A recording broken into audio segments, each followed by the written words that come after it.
Traffic police কর্মীদের হাওড়া গ্রামীণ জেলা পুলিশের তরফে সামার কিট বিতরণ করা হলো। প্রচন্ড গরমে যখন আমরা সবাই ঠান্ডা করে বসে বিশ্রাম করি, তখন কিন্তু এরা নিজেদের দায়িত্ব পালনে চড়া রোদ উপেক্ষা করে রাস্তায় কর্মব্যস্ত। প্রচন্ড বৃষ্টিতেও রাস্তায় ঠাই দাঁড়িয়ে থাকেন। এক কথায় কখনো রেইনকোট পরে আবার কখনো কাঠফাটা রোদে রাস্তায় যান চলাচল নিয়ন্ত্রণ করে চলেছেন এরা। হ্যাঁ, এরা ট্রাফিক পুলিশ। গ্রীষ্মে চড়া রোদে যখন রাস্তায় বেরোলে আমরা একটু ছাওয়া খুঁজে বেড়াই, তখন সেই কাঠফাটা রোদের মাঝেই ঘন্টার পর ঘন্টা দাঁড়িয়ে ডিউটি করতে হয় ট্রাফিক পুলিশ সহ সিভিক ভলেন্টিয়ারদের। যাতে রাস্তায় কোনো দুর্ঘটনা না ঘটে সেদিকে তারা সবসময় সজাগ সতর্ক। প্রবল দাবদাহে ট্রাফিক ডিউটি করতে গিয়ে অনেক ক্ষেত্রেই তাদের নানা সমস্যার সম্মুখীন হতে হয়। অসুস্থ হয়ে পড়েন অনেকেই। তাই পুলিশ কর্মীদের সুবিধার্থে শনিবার হাওড়া গ্রামীণ জেলা পুলিশের পক্ষ থেকে অভিনব উদ্যোগ নেওয়া হলো। পুলিশ কর্মীদের হাতে তুলে দেওয়া হলো সামার প্রোটেকশন কিটস। এই উপলক্ষে 16 নম্বর জাতীয় সড়ক সংলগ্ন উলুবেড়িয়ার নরেন্দ্র মোড়ে হাওড়া গ্রামীণ জেলা পুলিশের পক্ষ থেকে একটি অনুষ্ঠানের আয়োজন করা হয়। এদিনের এই অনুষ্ঠানে পুলিশ কর্মীদের হাতে সানগ্লাস ও ছাতা তুলে দেওয়া হয়। এই অনুষ্ঠানে উপস্থিত ছিলেন মন্ত্রী পুলক রায়, হাওড়া গ্রামীণ জেলা পুলিশ সুপার সুবিমল পাল, উলুবেড়িয়া পৌরসভার চেয়ারম্যান অভয় দাস ও অন্যান্যরা। এই বিষয়ে হাওড়া গ্রামীণ জেলা পুলিশ সুপার সুবিমল পাল জানান, পুলিশ কর্মীদের সুবিধার্থে তৃষ্ণা নিবারণের জন্য ট্রাফিক কিয়স্কে পানীয় জলের মাটির কুজোরও ব্যবস্থা করা হয়েছে। অনুষ্ঠানে ট্রাফিকের কাজে নিয়োজিত 350 জন কর্মীর হাতে ছাতা, টুপি, সানগ্লাস, ওয়ারেস এবং কিয়স্কগুলির জন্য ঠান্ডা জলের কুঁজো তুলে দেন রাজ্যের পূর্ত জনস্বাস্থ্য কারিগরি দপ্তরের মন্ত্রী পুলক রায়।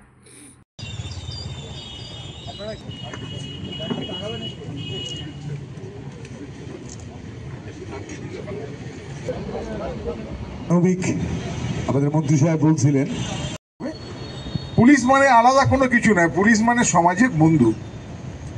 আজকে নিঃসন্দেহে খুব এই জেলার পুলিশ নিশ্চয়ই মানবিক মুখ্যমন্ত্রী মমতা বন্দ্যোপাধ্যায়ের নেতৃত্বে নানান কাজের সঙ্গে থাকে। সেফ লাইফ থেকে শুরু করে নানান কিছুর ক্ষেত্রে,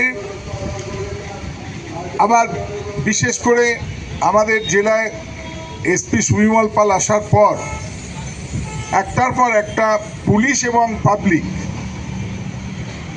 একটা সম্পর্ক তৈরির ক্ষেত্রে নানান রকমের পরিকল্পনা নিয়েছেন এবং সেই সমস্ত পরিকল্পনাগুলো সমাজের পক্ষে এবং মানুষের পক্ষেও যথেষ্ট গুরুত্বপূর্ণ এবং আজকেও নিঃসন্দেহে গুরুত্বপূর্ণ। জেলায় মোট 350 সিভিক, ডিআইজি, কনস্টেবল, হোমগার্ড মিলে তারা গ্রামীণ জেলায় 350-র উপর তারা ট্রাফিকের কাজ করেন। যানবাহন নিয়ন্ত্রণ থেকে আরম্ভ করে ট্রাফিক সিস্টেমটা তারা মেনটেন করেন। তারা যখন রোদে ডিউটি করেন, আমিও দেখি অনেক সময় তাদের মাথায় কোনো ছাতা থাকে না। আজকে এই 350 জনকেই এখানে প্রতীকী দেওয়া হচ্ছে। অন্য জায়গায় পাজলা, বাগনান সর্ব জায়গাতেই দেওয়া হচ্ছে অনুষ্ঠান। তাদের সকলকে একটি করে ছাতা। অনেক সময় এই রোদে ডিউটি করার ফলে মাথায় অনেকের টুপি থাকে না, তাদেরকে টুপি। প্রচণ্ড গরম, তাদের শরীরের অসুবিধাকে চিন্তা করে ওআরএস, এর বাইরেও যেখানে এরমভাব ট্রাফিকের এরম ছোট ছোট ক্যাম্পগুলো আছে, সেইগুলো কিয়স্ক যেগুলো আছে, এই কিয়স্কে মাটির কুঁজোর জলও তাদেরকে দেওয়ার ব্যবস্থা।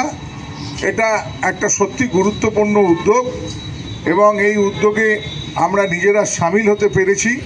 তার জন্যে বাংলার মুখ্যমন্ত্রী তথা বাংলার স্বরাষ্ট্রমন্ত্রী মমতা বন্দ্যোপাধ্যায়কেও যেমন আমরা ধন্যবাদ, কৃতজ্ঞতা জানাবো, সাথে সাথে ডিজি এবং এসপি সহ পুলিশ আধিকারিককেও ধন্যবাদ জানাবো যে তাদের সহকর্মীদের প্রতি তাদের যে সহমর্মিতা, সেটাকে আমরা ধন্যবাদ জানাবো এবং কৃতজ্ঞতা জানাবো। ভাগ্যক্রমে আজকের উপস্থিত হয়ে ছোট্ট অনুষ্ঠান, কিন্তু মানবিক দিক দিয়ে চিন্তা ভাবনার পাশে থাকতে পেরে নিজেকেও গর্বিত মনে করছি।